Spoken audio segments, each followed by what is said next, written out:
Coucou tout le monde, bienvenue sur ma chaîne. Je suis super contente de vous retrouver pour cette nouvelle vidéo. Alors dans la vidéo d'aujourd'hui, je vais m'adresser à vous sur le Wash & Go. Je vais répondre à toutes les questions que vous m'avez posées dans la foire aux questions sur le Wash & Go. Si vous êtes quelqu'un qui manquait ce genre d'activité là, activez la cloche de notification pour pouvoir participer à ce genre d'activité sur ma chaîne, sur Instagram comme ici sur YouTube.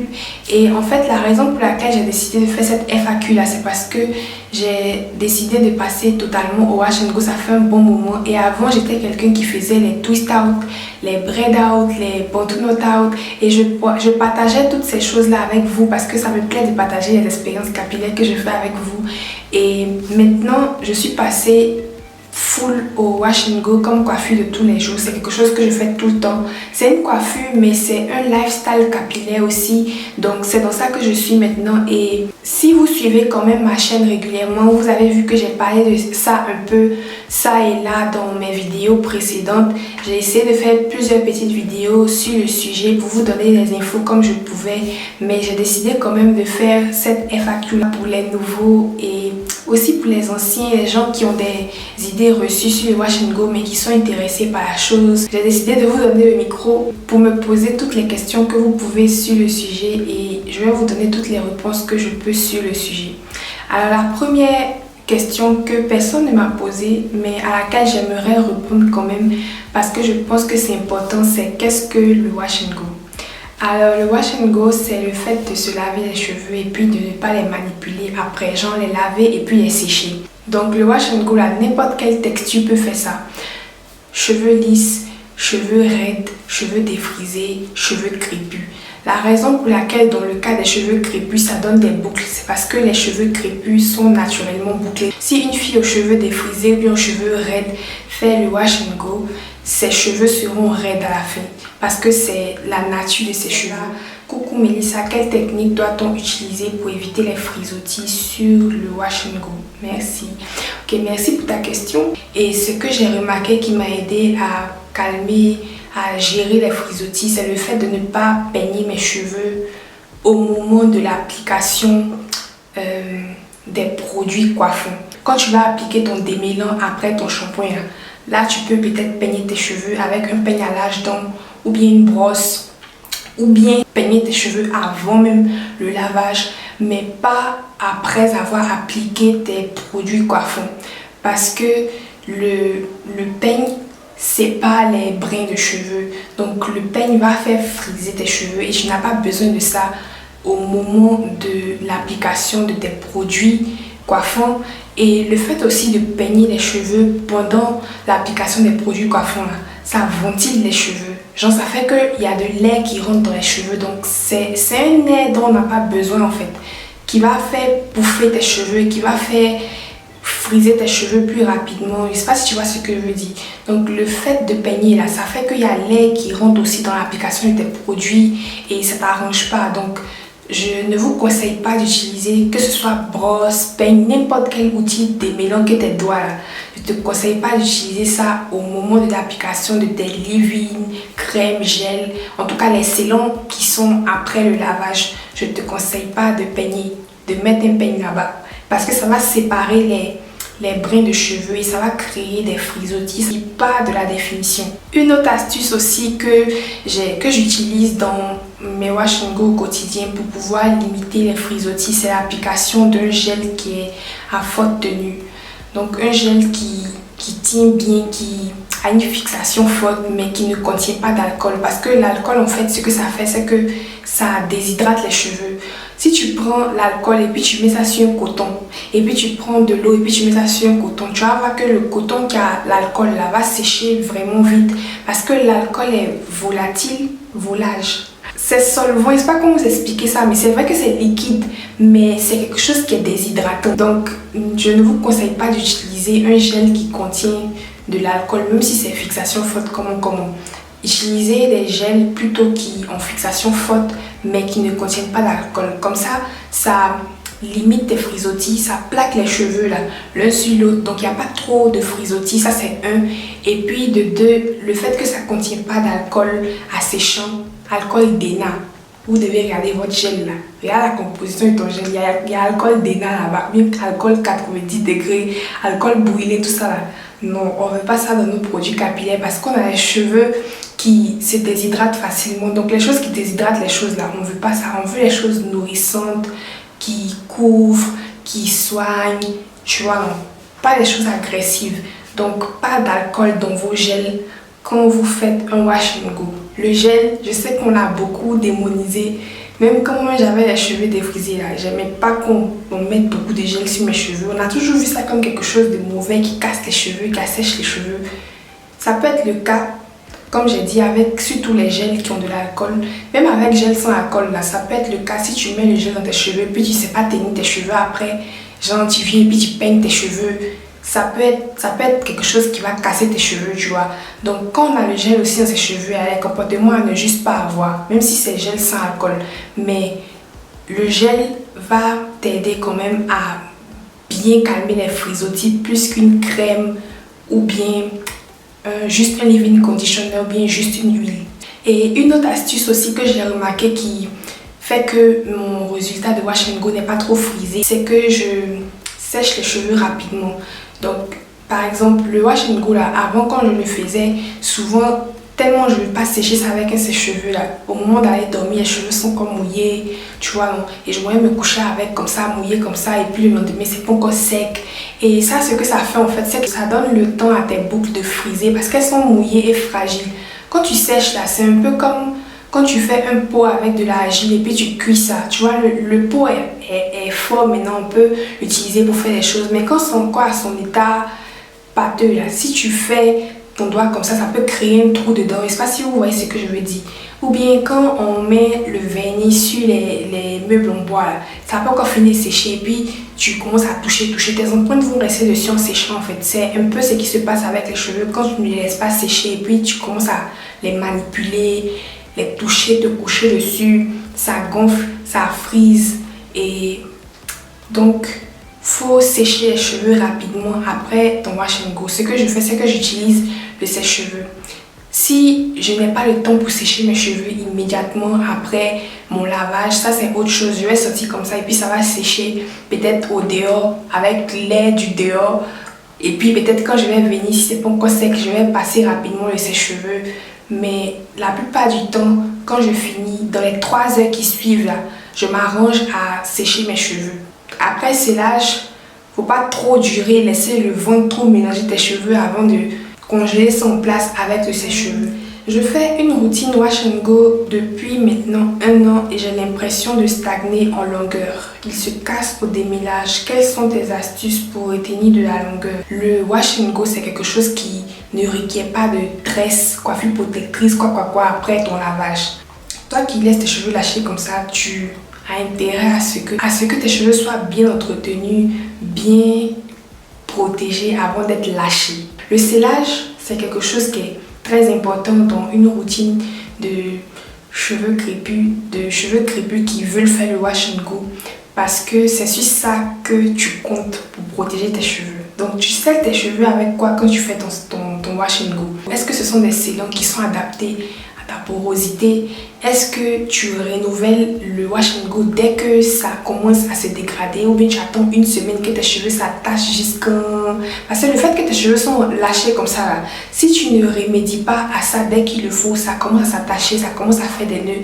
Donc au lavage, là, tes cheveux sont cassants, sont fragilisés parce que non seulement ils viennent d'une semaine où ils n'ont pas été bien protégés, ils n'ont pas été bien traités et puis le soin prochain pour pouvoir s'occuper de là, ça a pris trop de temps à arriver. Donc c'est très important de bien sceller ses cheveux parce que c'est sur ça que tes cheveux comptent pour être protégés.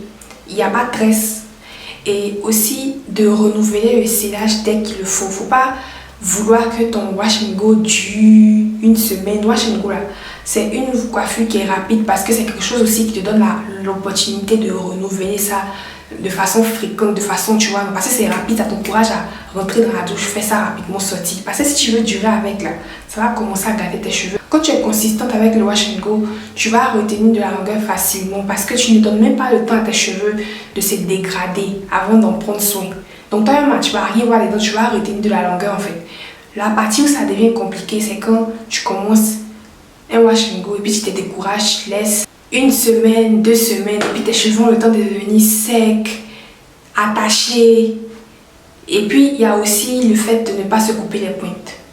C'est très important de te couper les pointes parce que quand les pointes sont frisées, abîmées, et puis c'est lâché comme ça, ce n'est pas en tresse, les cheveux s'attachent entre eux, donc ça fait des petits nœuds sur les bouts et quand tu peignes, ça se casse.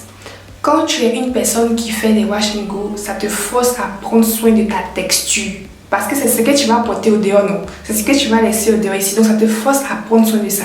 Les pointes là, quand elles commencent à s'accumuler, à devenir beaucoup, ça rend le wash and go frisé. Genre ça fait en sorte que ton wash and go, les bouts de cheveux qui sont en haut, là, les frisottis qui sont au bout là, ça cache la beauté des boucles qui sont en bas. Donc ça fait que ton wash and go a toujours un effet frisé. Mais c'est à cause des pointes abîmées qui sont au bout là en fait. Une fois que tu fais une coupe de pointe, tu vas voir comment l'apparence de tes cheveux va changer. Et ça aide aussi dans la rétention de longueur parce que le fait que tes pointes sont toujours saines, le peignage, le démêlage ou bien en tout cas n'importe quelle technique de démêlage que tu utilises ne va pas trop casser tes cheveux parce qu'il n'y a pas les pointes au bout pour te fatiguer, pour t'attacher, pour te bloquer, pour que tu utilises la force. Tu vois, donc couper les pointes aussi, c'est quelque chose qui aide. Le scellage avec le gel est l'un de tes alliés si tu veux retenir de la longueur avec le wash and go.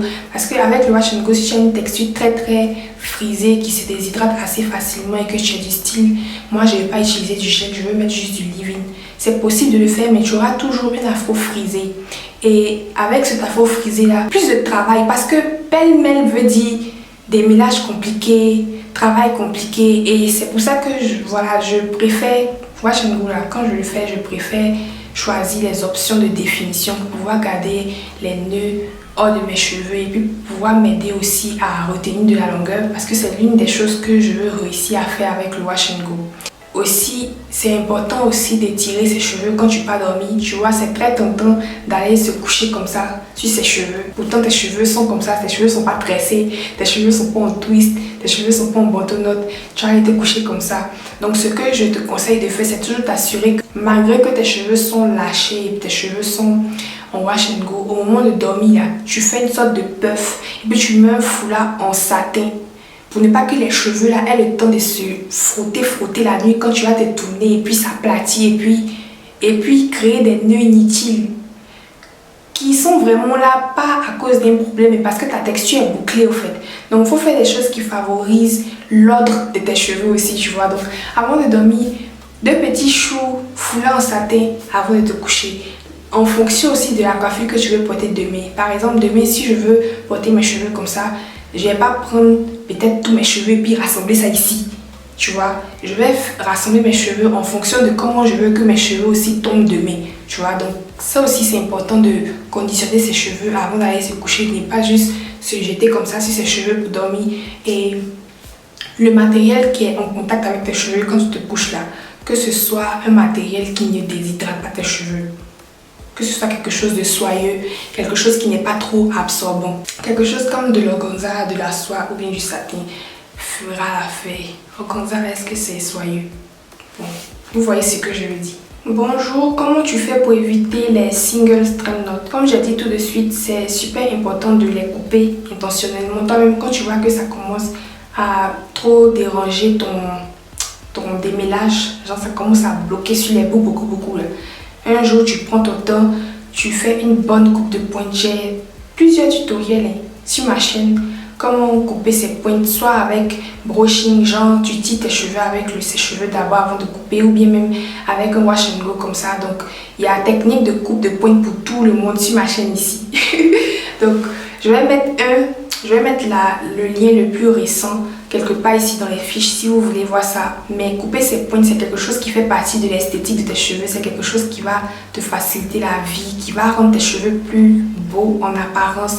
Et ouais, si tu portes le wash and go, c'est important de couper tes pointes pour les raisons que j'ai expliquées tout à l'heure. Et quand tu scelles bien tes cheveux, c'est lubrifié, c'est adouci à la surface, c'est pas genre... Les écailles ne sont pas rocailleuses pour s'accrocher entre eux. Tous les cheveux sont bien glissants l'un contre l'autre parce que la fibre capillaire est lubrifiée. Donc c'est très important, les scellants, C'est très important pour freiner aussi la réapparition de single strand knot. Aussi, comme j'ai dit tout de suite, étirer les cheveux au coucher ou bien faire des petits pompons, quelque chose pour pouvoir garder tes cheveux en ordre en dessous de ton foulard avant de te coucher. Ça aussi, ça aide.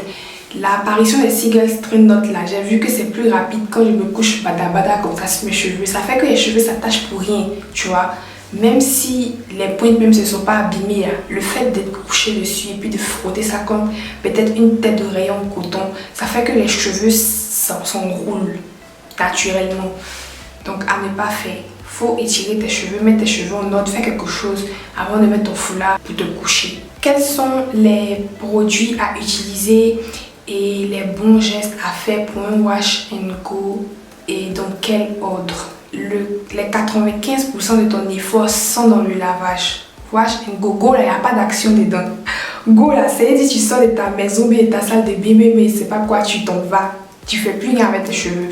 Donc, l'action du wash and go, même c'est pendant le lavage. Alors, il te faut un produit lavant.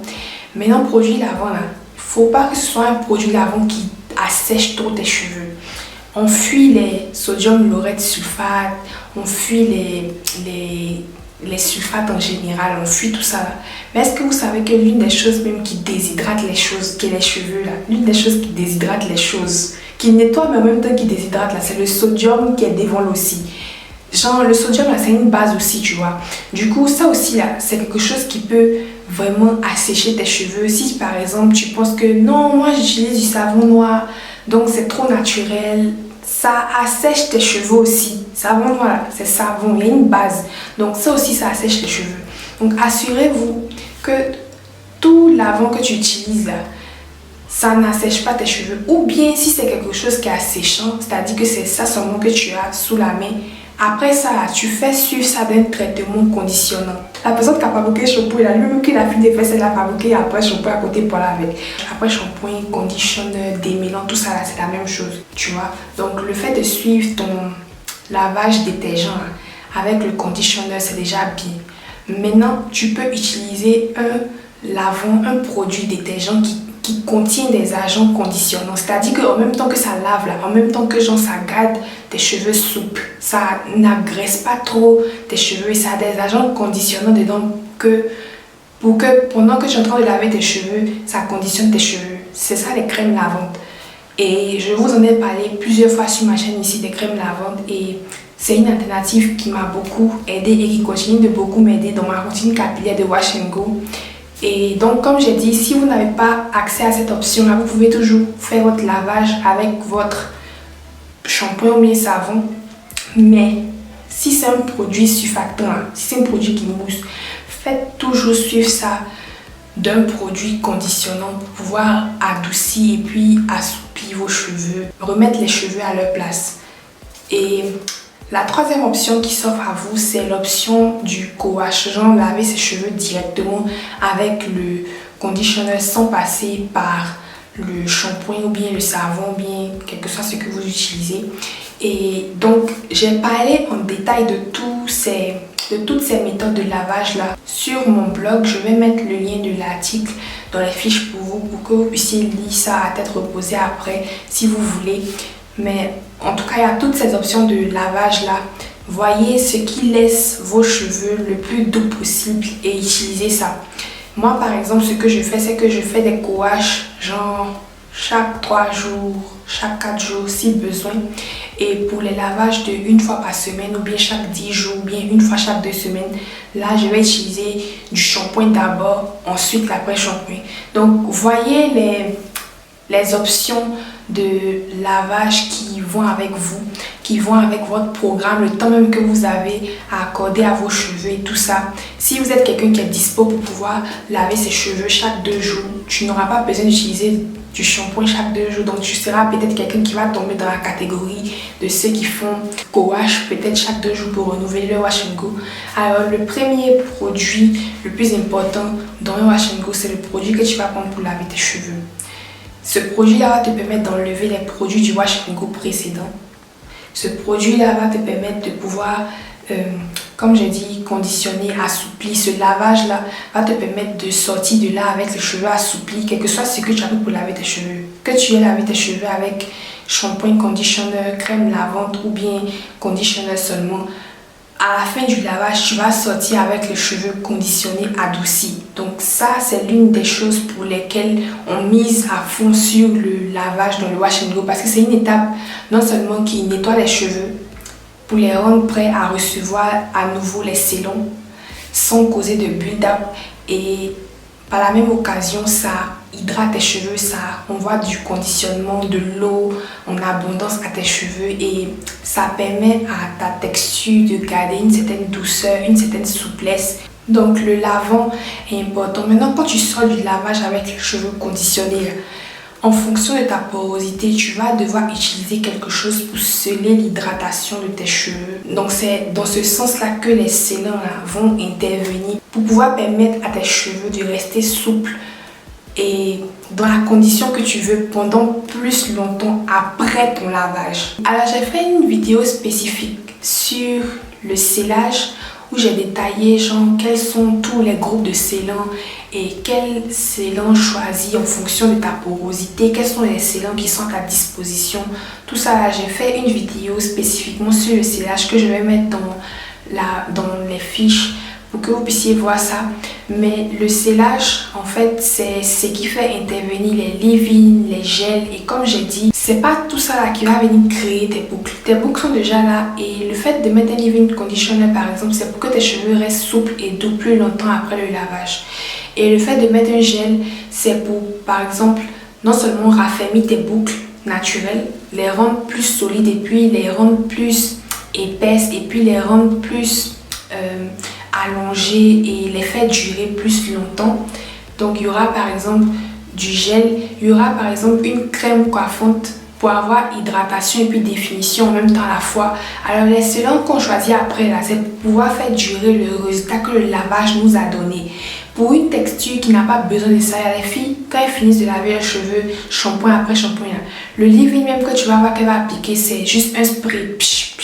Elle va sécher ses cheveux et puis c'est fini. Il y a les filles qui ont ce style de vie là et puis c'est fini. Ses cheveux n'ont pas besoin de huile, crème, beurre ou bien, c'est pas moi, beaucoup de scellant, parce que elle-même là, sa tige capillaire est scellée naturellement. C'est ça quelqu'un qui a une porosité basse. Je vous invite à regarder ma vidéo sur la porosité qui va aussi vous aider à comprendre beaucoup de choses sur la porosité. Je vais laisser ça dans les fiches aussi pour vous, pour celles qui n'ont pas vu la vidéo. Ce qui fait qu'on commence à mettre beaucoup d'autres choses, on commence à superposer les cylindres, tout ça. C'est parce que les cheveux crépus en général ont une porosité assez élevée. Ce ne sont pas les cheveux qui sont très rétentifs. En général, c'est ça qui fait qu'en plus ils sont frisés la plupart du temps. Et le fait de mettre des produits lourds comme par exemple le gel, les crèmes, les beurres, les huiles, tout ça, c'est pour nourrir, c'est pour garder le cheveu protégé, c'est pour garder le cheveu nourri jusqu'au prochain wash and go. Donc le produit que tu vas utiliser, là, honnêtement, tu vas faire des tests. Tu vas faire des tests de produits et tu vas voir lequel tes cheveux ont tendance à le plus, lequel t'aide à faire ce que tu veux avec tes cheveux le plus facilement. Et c'est comme ça que moi-même j'ai découvert les produits qui me vont le mieux jusqu'à maintenant, en testant plusieurs choses, et en étant honnête. C'est parce qu'une youtubeuse là-bas a dit que ça là, c'est bon, que quand il a appliqué ça sur mes cheveux, le résultat va plus, il va continuer à penser que c'est moi qui ai un problème. Non, si je vois que c'est comme ça, je réalise juste que moi, c'est pas le cas pour moi. Moi, peut-être c'est pas fait pour moi et j'essaie quelque chose d'autre. Donc, c'est le fait d'essayer et puis d'être honnête avec toi-même, d'aller dans la direction des résultats que tu veux, qui va te permettre de découvrir les meilleurs produits pour ta texture spécifiquement. Si tu demandes généralement quel produit utiliser pour réussir un bon wash and go pour des cheveux crépus, je vais te dire le produit lavant que tu vas utiliser et le produit scellant que tu vas utiliser après avoir lavé tes cheveux. Les deux là, si tu as une bonne combinaison, tu auras un wash and go réussi. Une bonne combinaison pour tes cheveux, tu auras un wash and go réussi. Bonjour, pour ma part, j'aimerais savoir si la méthode du wash and go demeure la même sur les cheveux très courts. Oui, c'est la même chose, comme j'ai dit, sur tous les cheveux là, c'est la même méthode. Laver ses cheveux et puis les sécher. Oui, laver les cheveux et puis les laisser sécher. après les avoir protégés, bien sûr, si besoin. Parce qu'il y a des textures qui ne requièrent pas qu'on les protège avant de les laisser sécher. Je ne sais pas si vous voyez ce que je veux dire. Il y a des gens qui n'aiment pas eux-mêmes leurs cheveux courts. C'est pas fait de wash and go, c'est pas fait de bandeau not out, quoi. Genre les cheveux courts là, eux-mêmes ils n'aiment pas. Donc, quelle que soit la coiffure que tu vas faire avec les cheveux courts là pour eux là, ils vont pas aimer ça. Parce qu'en fait, leur vrai problème, c'est qu'ils n'aiment pas les cheveux courts.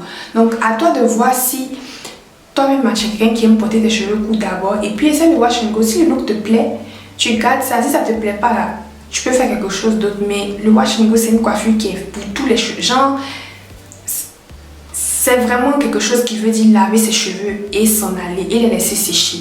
Donc c'est valide pour toutes les textures. Il n'y a pas à faire de dire non, toi tu peux pas faire parce que tes cheveux sont courts. Tout le monde peut faire. Maintenant le résultat final, il faut que ça te plaise. Hello, quel produit naturel tu peux me recommander pour un wash and go?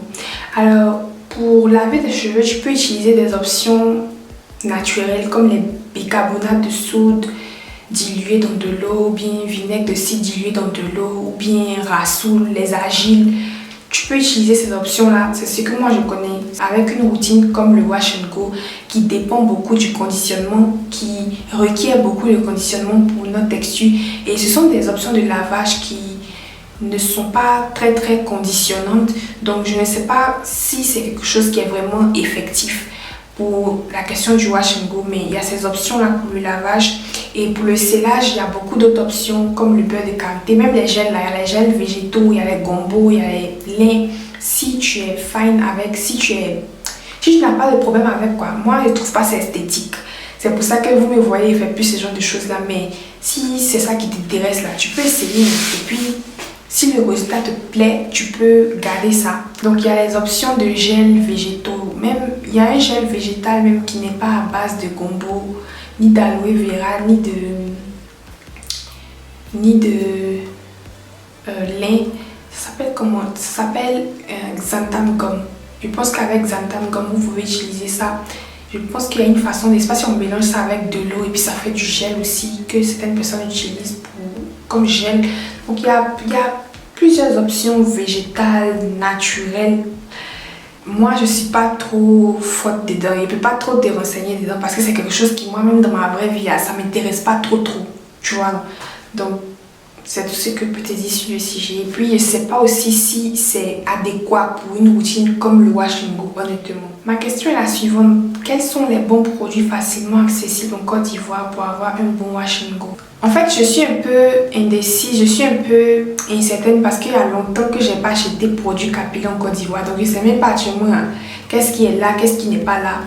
Mais en tout cas, dans les coins comme Timité et Sons, tu peux trouver. Accessoires à utiliser. Honnêtement, je vous conseille d'investir dans un sèche-cheveux pour accélérer vos séchages. Fréquence pour renouveler son wash and go. La fréquence pour renouveler ton wash and go, c'est la fréquence à laquelle tes scellants arrêtent de garder tes cheveux souples, hydratés, doux, comme ce qui est safe pour tes cheveux. Donc mon wash and go, si je vois que demain, il a fait quelque chose aujourd'hui et puis demain, c'est trop frisé, c'est trop gonflé et puis ça n'a plus la forme que je veux là. Je vais pas laisser ça s'attacher ou bien essayer de forcer ou bien je sais pas, je n'ai plus d'hydratation, mes cheveux sont secs, ça bouge plus, mais je vais me forcer avec pour manipuler mes cheveux pendant que c'est sec, ça va se casser en fait. Donc le plus simple c'est de renouveler ton wash and go. Donc le wash and go là, il n'y a pas de date d'expiration, il n'y a pas de date de renouveler pour tout le monde, genre tout le monde doit renouveler son wash and go chaque 2 jours, non. C'est en fonction de l'état de tes cheveux. Quand tu as tes cheveux là, ça te plaît. Si ça te plaît là, ok. Si c'est d'un état genre c'est le moment de renouveler ton wash. Mais le truc c'est que dès que c'est mélangé là, dès que ce n'est plus hydraté, dès que tes cheveux ne sont plus safe. Parce que le wash and go en fait c'est une manière de protéger tes cheveux sans faire de coiffure protectrice. Donc le moment où l'effet de tes produits sellants là s'enlève là, tu dois relaver tes cheveux pour enlever les résidus et puis appliquer un nouveau sellage. Donc c'est un peu comme la façon dont tu te laves chaque jour et puis tu te pommades là, mais pour le cuir chevelu. C'est exactement comme ça en fait. Juste que nous maintenant on utilise cheveux avec dessus là pour faire esthétique, pour faire des coiffures, pour arranger nos visages, pour habiller nos visages. Mais vraiment si on veut parler de la partie esthétique, de la partie physique de la chose, c'est vraiment comme façon tu te laves le corps et puis tu appliques une pommade. Est-ce que tu vas dire, bon, quelle est la fréquence à laquelle il doit me laver? Quand tu te sens plus propre là, tu te laves encore, tu prends une autre douche, De la même façon, quand tu sens que genre, tes cheveux sont bizarres, sont pas dans un état qui te plaît là, tu as le droit de renouveler ton wash and go autant de fois que tu veux. Et donc, de toi, ça dépend de ce que tu vois, ce que tu aimes et voilà ta relation avec tes cheveux. Est-ce que cette coiffure convient aux cheveux fins de type 4C et peu volumineux? C'est quelque chose qui peut être fait sur toutes les textures et c'est quelque chose qui va t'aider à découvrir ta vraie texture même. Est-ce que cette coiffure convient au cuir chevelu sec et sujet aux pellicules? Oui, cette coiffure convient au cuir chevelu sec parce que le fait même d'avoir à réitérer ta routine fréquemment, là, ça va faire que ton cuir chevelu va commencer à recevoir de l'eau plus fréquemment et les problèmes de déshydratation du cuir chevelu, là, tu n'auras plus trop ça. Donc, je pense que c'est quelque chose même qui peut aider à soigner un cuir chevelu qui a des problèmes de sécheresse ou bien de pellicule. Ça peut aider même à résoudre beaucoup de problèmes de cuir chevelu. Ça a été mon cas.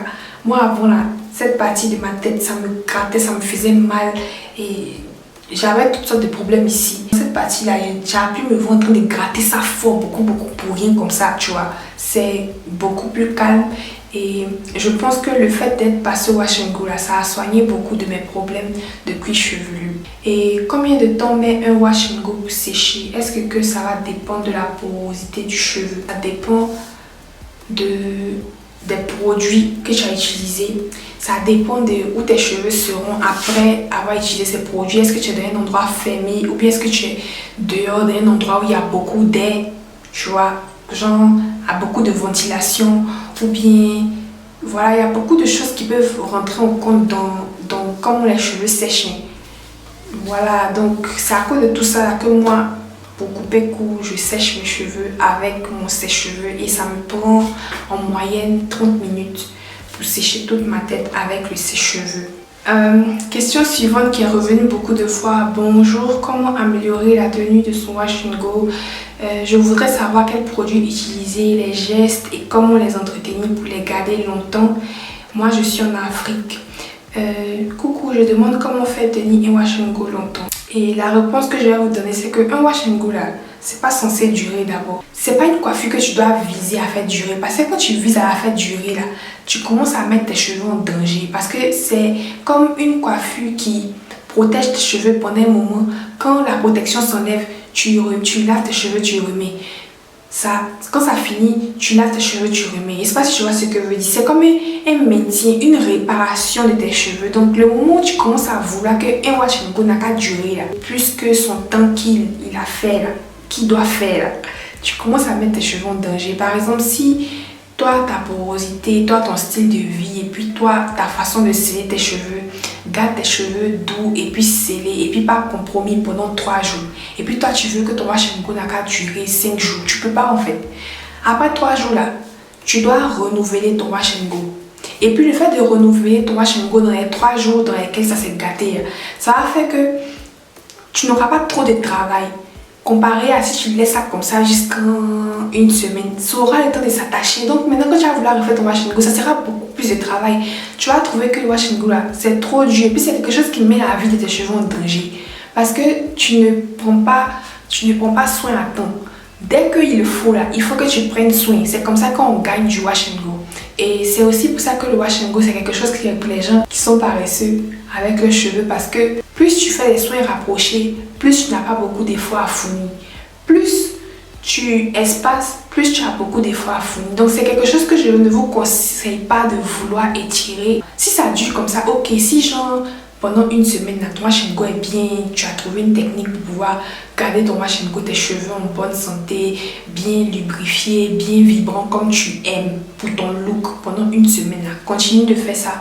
Mais si après 3 jours, tes boucles commencent à faire pitié là, ou bien tes cheveux commencent à faire pitié, ne cherche pas quelque chose pour étendre ton wash and go. Ça veut dire que toi, ta durée pour pouvoir renouveler ton wash and go, c'est 3 jours. Donc chaque 3 jours, tu renouvelles ton wash and go. Cherche pas à rendre ça long, plus que ce que c'est. Parce que tu vas mettre tes cheveux en danger. Il faut utiliser des sellants qui te permettent d'avoir les résultats que tu veux pour longtemps. Moi, par exemple, j'ai remarqué qu'avec le leave-in conditioner, mes cheveux restent souples plus longtemps. Mais ils ne sont pas définis longtemps. Genre, ça frise. Parce que le leave-in conditioner est léger. Bien que ça garde mes cheveux souples, adouci pour plus de temps que si je ne mettais pas ça après mon lavage. Ça ne me donne pas la définition que je veux et la fixation que je veux. C'est pour ça qu'au-dessus de mon leave-in conditioner, tu vas me voir appliquer un gel. C'est un peu comme la laque, ça fixe les choses. Donc, une fois que j'ai mes boucles assouplies, nettoyées et puis voilà, conditionnées même avec mon leave-in conditioner, quand je mets le gel au-dessus de mon leave-in conditioner, c'est pour que les boucles restent durcies et puis fortes pendant longtemps. Parce que si je ne mettais pas le gel, je mettais seulement par exemple mon leave-in conditioner, mes cheveux allaient friser au bout de quelques heures. Oui, ça allait être peut-être doux, souple, parce que c'est un conditioner, mais frisé. Genre shrinkage plus la nature bouclée de mes cheveux là, frisottis, plus ma porosité frisottis. Mais le fait que j'ai mis le gel qui a calmé mes frisottis, plus le leave-in conditioner en dessous du gel qui a rendu qui garde mes cheveux souples et doux en dessous de mon gel par exemple, ça fait que c'est une combinaison qui me permet d'avoir un cellage qui dure un peu plus, jusqu'à peut-être 3 jours. C'est ça qui me permet d'arriver aux 3 jours. Et puis après les 3 jours là, il n'y a pas fait de dire comment faire pour que mon wash and go dure. Je dois réitérer ça. Donc ce que j'essaie de vous montrer ici, c'est que le scellage que tu vas mettre le jour de ton wash and go là, c'est ça qui va déterminer la durée de ton wash and go. Et une fois que cette durée là est arrivée, tu ne dois pas chercher à étendre. C'est le moment de renouveler ton wash and go. Même si pour toi c'est un jour, il ne faut pas dire non, Melissa elle renouvelle ses wash and go chaque 3 jours.